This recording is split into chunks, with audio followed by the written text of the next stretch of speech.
Hello, a very good morning to all of you. Welcome to my channel NG Medicals.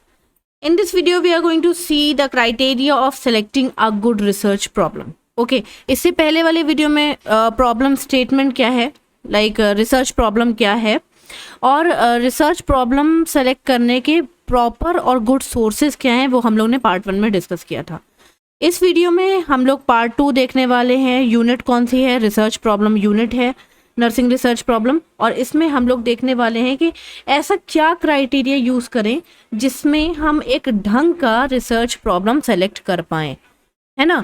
तो पिछले video में थोड़ा सा recall कर लेते हैं कि मैंने आपको बताया था कि रिसर्च प्रॉब्लम क्या है. आप इसको प्रॉब्लम स्टेटमेंट सिलेक्शन भी बोल सकते हो, राइट. ठीक है, तो इसमें हम लोग क्या कर रहे थे कि एक ऐसी ट्रेंडिंग, एक ऐसी यूजफुल प्रॉब्लम को उठा रहे थे जो कि हम रिसर्च जिस पे कर सके और वो रिसर्च हमारी successful. And also main purpose ये भी था कि हम अपनी रिसर्च से कुछ ऐसे सॉल्यूशंस निकाल सके जो हेल्थ इश्यूज को कम कर सके. ठीक है, अब हम लोग देखने वाले हैं कि ऐसा कौन सा क्राइटेरिया है या ऐसे कौन से ढेर सारे क्राइटेरियाज हैं जो कि हमें एक अच्छा प्रॉब्लम स्टेटमेंट सेलेक्ट करने में हेल्प करेगा. ओके, तो चलिए देख लेते हैं. सबसे पहले है हमारा criteria significance to the discipline. Okay, तो सिग्निफिकेंस मींस होता है रिलेटेड टू या कोरिलेट करना, ठीक, टू योर प्रोफेशन. डिसिप्लिन कह सकते हो, प्रोफेशन भी लिख सकते हो. सिग्निफिकेंस टू योर प्रोफेशन ज्यादा बेटर है, आप ये भी लिख सकते हो. ठीक है, तो आपकी प्रोफेशन से सिग्निफिकेंट करता हुआ या कोरिलेट करता हुआ या आपके प्रोफेशन से मैच करता हुआ रिलेटेड आपको प्रॉब्लम ढूंढनी है. अब फॉर एग्जाम्पल ले लो, मैं अगर नर्सिंग फील्ड में हूँ और मैंने प्रॉब्लम स्टेटमेंट सेलेक्ट कर लिया इंजीनियरिंग का, तो क्या मैं उसमें काम कर पाऊँगी? मैं यहाँ ड्यूटी या जॉब भी कर रही हूँ, नर्सिंग फील्ड में कर रही हूँ, और मैं कोई सेलेक्ट कर रही हूँ प्रॉब्लम किस में, जो कि रिलेटेड टू इंजीनियरिंग है. तो मैं कहाँ से उसको टाइम दे पाऊंगी, क्योंकि रिसर्च नीडेड टाइम, है ना. या मैं कहाँ से अपना इंटरेस्ट इंक्रीज कर पाऊंगी उस रिसर्च को कंप्लीट करने के लिए. तो कहने का मतलब ये है कि आप जिस भी प्रोफेशन में हैं, पहले उस प्रोफेशन की प्रॉब्लम को सॉल्व करिए. ठीक है, उस प्रोफेशन में जो भी आपको ट्रेंडिंग प्रॉब्लम दिख रही है उससे रिलेटेड आप प्रॉब्लम स्टेटमेंट सेलेक्ट करो, तब आप उसमें ढंग से रिसर्च कर पाओगे. तो सेम चीज इसमें बताई गई है. Means select a research problem should be helpful और इम्पॉर्टेंट टू योर प्रोफेशन. ठीक है, प्रोफेशन से कोरिलेट करनी चाहिए और तुम्हारे प्रोफेशन के लिए हेल्पफुल होनी चाहिए, क्योंकि अल्टीमेटली रिसर्च का मेन एम क्या है कि रिसर्च हम क्यों कर रहे हैं? ताकि हम न्यू नॉलेज ला सकें, नॉलेज को अपडेट कर सकें, प्रॉब्लम्स को हटा सकें और अनआंसर्ड क्वेश्चंस का क्वेश्चन आंसर दे सकें. ठीक है, एग्जाम्पल देख लो. In nursing select a research problem related to your nursing profession. अब चाहे तुम वो क्लिनिकल एरिया से उठा लो, हॉस्पिटल से वो प्रॉब्लम उठा लो, चाहे वो अपने एजुकेशन, नर्सिंग एजुकेशन की प्रॉब्लम उठा लो, लेकिन तुम्हारे प्रोफेशन से वो कोरिलेट करेगा, तभी तुम उसे टाइम दे पाओगे, तभी तुम्हें उसमें इंटरेस्ट आएगा एंड तभी तुम उसको कंप्लीट कर पाओगे. नेक्स्ट क्राइटेरिया क्या कहता है कि इट शुड बी ओरिजिनल. आप ऐसा नहीं करना आपको चाहिए कि आपने कोई रिसर्च उठाई है ना, और आपने उसको कॉपी पेस्ट कर दिया, क्योंकि ऐसा नहीं है कि आप हमेशा कोई नया टॉपिक सेलेक्ट कर लोगे. फॉर एग्जाम्पल, अगर मैं कोविड पे रिसर्च करना चाहती हूँ तो ऑलरेडी कोविड पे बहुत सारी रिसर्च हो चुकी हैं. तो इसका मतलब ये नहीं कि मैं किसी और की रिसर्च उठा लूँ जो पब्लिक हो चुकी है और उसको पेस्ट कर दूँ, कॉपी पेस्ट कर दूँ. नहीं, मुझे उसमें कुछ नया लाना है, मुझे कुछ उसमें कुछ इनोवेटिव करना है और कुछ न्यू नॉलेज को गेन करनी है और दूसरों को बतानी है. इसके लिए मुझे उस पर मेहनत करनी पड़ेगी, किसी की कॉपी उठा करके पेस्ट नहीं करना है. ओके, नेक्स्ट है आपका फिजिबिलिटी. ठीक है, या फीजिबल. फीजिबल का मतलब ही निकलता है पॉसिबल. ऐसी रिसर्च प्रॉब्लम उठाइए या ऐसी कोई कह सकते हैं कि रिसर्च आपको करनी चाहिए जो कि पॉसिबल हो. एग्जाम्पल ले लेते हैं. मान लो मैंने रिसर्च की एक कोई प्रॉब्लम स्टेटमेंट उठाया जिसमें मैंने ये प्रॉब्लम स्टेटमेंट लिया कि ब्लैक मैजिक एग्जिस्ट करता है या नहीं, तो मैं तो इस पर रिसर्च करती चली जाऊंगी, करती चली जाऊंगी, करती चली जाऊंगी, और मुझे कहीं से एविडेंस नहीं मिल पाएगा, कहीं से मुझे पक्का सबूत या प्रूफ या रैशनल नहीं मिल पाएगा और मेरी रिसर्च अटक जाएगी। इसके अलावा भी बहुत सारी ऐसी चीज़ें हैं जो कि आपके रिसर्च को कंप्लीट होने से रोक सकती हैं। तो हम वो सारी चीज़ें देखेंगे जो कि फिजिबल हैं आपकी रिसर्च के लिए। ठीक है, देख लेते हैं। तो फिजिबिलिटी का मतलब क्या है? पॉसिबिलिटी। किस चीज़ की पॉसिबिलिटी? कैसे possibility? It should be practical. Assumptions नहीं होना चाहिए कि हाँ भाई ब्लैक मैजिक होगा नहीं होगा, ठीक, या गॉड एग्जिस्ट करते हैं कि नहीं करते हैं, ठीक। वर्केबल होनी चाहिए, ऐसी रिसर्च प्रॉब्लम उठाइए जिस पे आप काम कर पाओ। ओके, पॉसिबल होनी चाहिए कि जिसका आप सॉल्यूशन निकाल पाओ। अगर आपको लग रहा है कि आप सॉल्यूशन नहीं निकाल पाओगे तो आप उस रिसर्च प्रॉब्लम को छोड़ करके कोई और प्रॉब्लम स्टेटमेंट सेलेक्ट करो। ठीक है, इसके अलावा टाइम बहुत इंपॉर्टेंट है। देखो, अगर आप बीएससी नर्सिंग कर रहे हो, ठीक, तो आपके पास कितना टाइम है एक रिसर्च को कंप्लीट करने के लिए? 3rd ईयर में स्टार्ट करोगे, 4th ईयर में आपको थीसिस अपनी कंप्लीट करनी होगी। ठीक है, समझ आ रहा है? वो आपका एक टाइम लिमिट हो गया।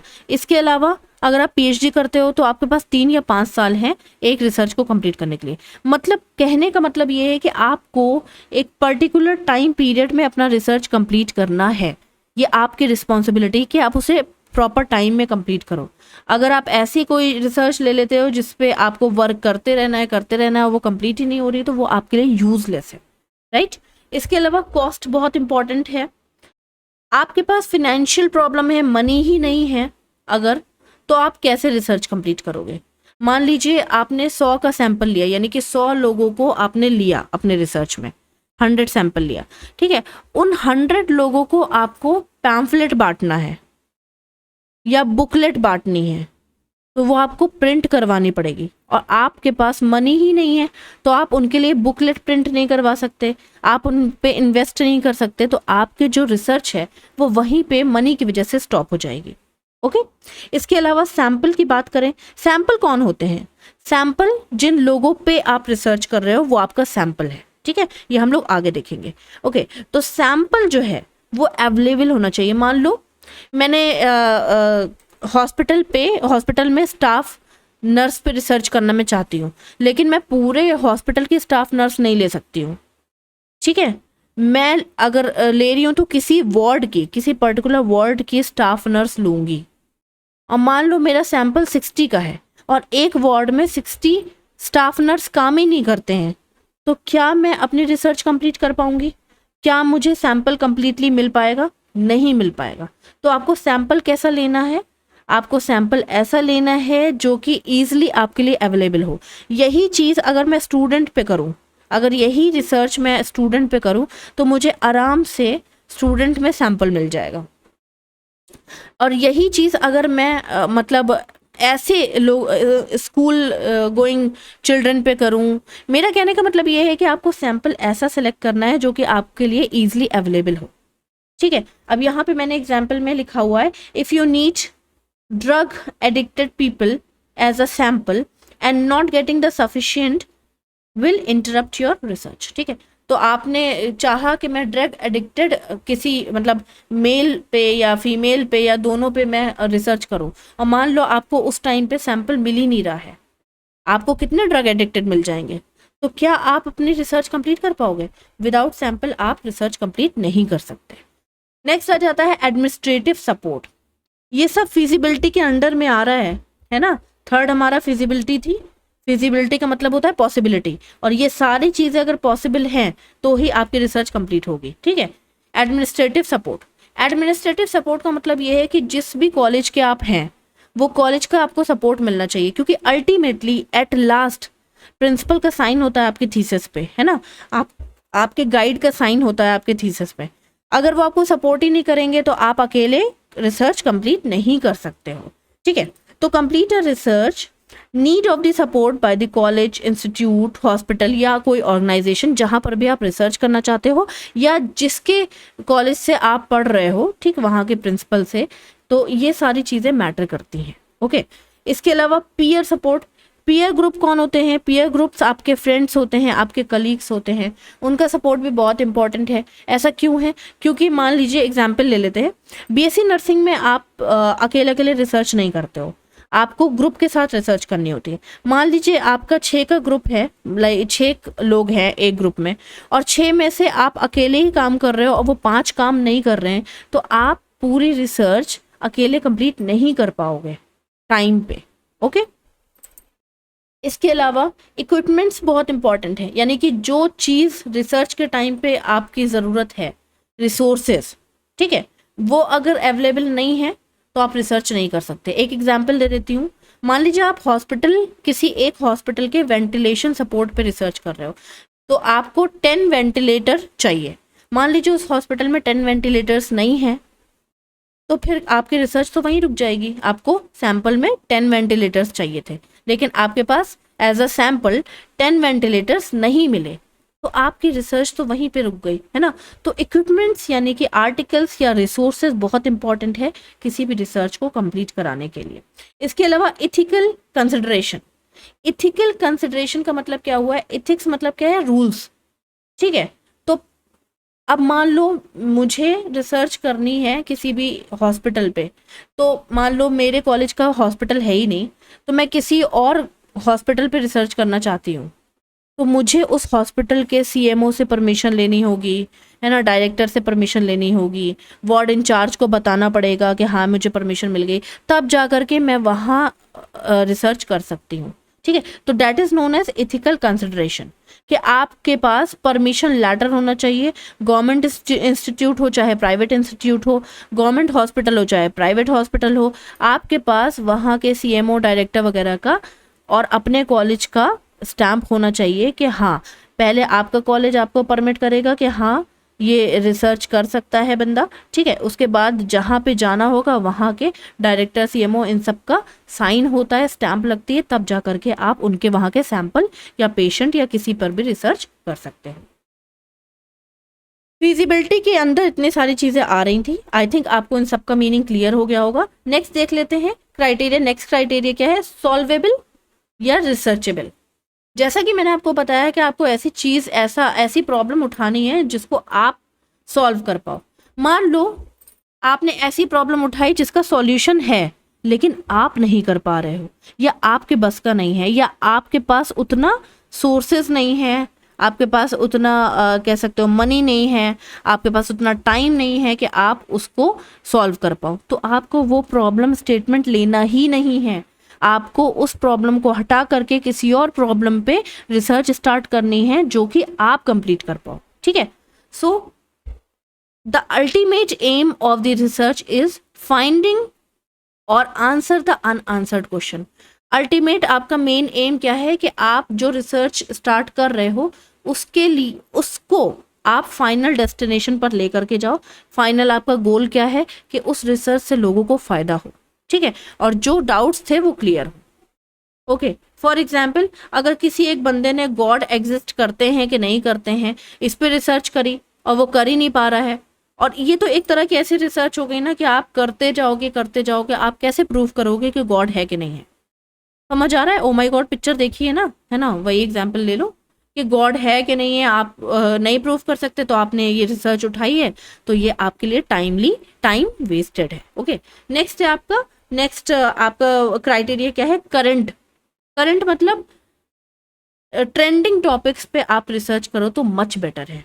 ओल्ड टॉपिक्स पे रिसर्च करोगे तो ऑलरेडी उन पे बहुत सारे लोगों ने रिसर्च कर रखी होगी, आप न्यू नॉलेज में भी ना निकाल पाओ या न्यू अपडेट्स में भी ना निकाल पाओ, या आपने जो अपडेट निकाले हैं वो ऑलरेडी कोई निकाल चुका है, ठीक है, तो आपने ज़्यादा कोई बेनिफिट नहीं दिया अपनी रिसर्च करने। आपको ऐसी रिसर्च करनी है, ऐसे टॉपिक्स लेने हैं जिनका अभी सॉल्यूशंस पूरी तरह से नहीं निकल पाए हैं, या आप कंप्लीट या मतलब बाकी लोगों ने अभी उस पर बहुत ज़्यादा रिसर्च नहीं की है, ठीक है, आपको अपडेट करना है चीज़ों को। तो करंट इश्यूज पे अगर आप रिसर्च करते हो तो वो आपके लिए ज़्यादा बेनिफिशियल है। नेक्स्ट आ जाते हैं, लास्ट क्राइटेरिया क्या है? Interest. It is most important criteria, क्योंकि हम सभी जानते हैं विदाउट इंटरेस्ट काम नहीं हो पाता है। बिना इंटरेस्ट के आप पढ़ते भी हो तो आप पढ़ नहीं पाते हो, ठीक है, तो ये तो रिसर्च है, it is a deep knowledge, इसमें आपको बहुत ज़्यादा नॉलेज की ज़रूरत है, बहुत ज़्यादा स्किल्स की ज़रूरत है, बहुत ज़्यादा प्रैक्टिस की ज़रूरत है और टाइम देने की ज़रूरत है जिससे कि आप कंप्लीट कर पाओ। ये सारी चीज़ें आप तभी कर सकते हो जब आपको अपने टॉपिक पे इंटरेस्ट हो। तो this is all about the criteria of selecting a good research problem. I think आपको क्लियर हुआ होगा कि किसी एक अच्छी रिसर्च प्रॉब्लम को सेलेक्ट करने के ये सारे क्राइटेरिया होते हैं। ये सब क्राइटेरिया अगर है आपके अंदर तो आप एक अच्छा रिसर्च प्रॉब्लम सेलेक्ट कर सकते हो। सो मिलते हैं नेक्स्ट वीडियो में पार्ट 3 में। अगर कोई भी डाउट है तो please ask me in comment box. Next video चाहिए या कोई और वीडियो चाहिए तो आप मेरे कमेंट बॉक्स में मुझसे पूछ सकते हो। Bye bye, take care, have a nice